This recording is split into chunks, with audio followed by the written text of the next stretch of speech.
आता एक महत्त्वाची बातमी आहे जरांगे यांच्या आंदोलनाच्या संदर्भातील।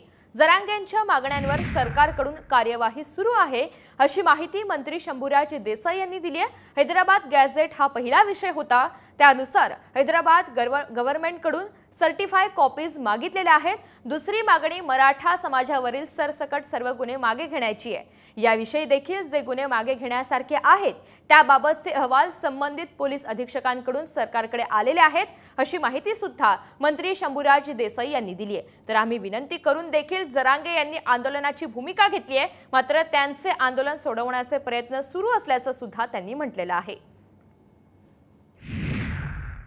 माननीय मनोज दादांचं उपोषण काल मध्यरात्री सुरू होणार आहे याची जेव्हा मला माहिती मिळाली तेव्हा त्यांचं उपोषण सुरू होण्यापूर्वीच मी त्यांच्याशी दूरध्वनीवरून संपर्क साधला।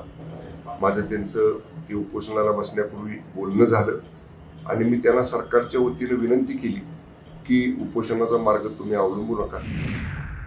तर जरांगे पाटलांनी 6व्यांदा उपोषणाची आता हाक दिलेली आहे आणि आज त्यांच्या उपोषणाचा दुसरा दिवस आहे। दरम्यान दुसरीकडे जरांगे यांच्या मागण्यांवर सरकारकडून कार्यवाही सुरू आहे अशी माहिती स्वतः मंत्री शंभूराज देसाई यांनी दिली आहे।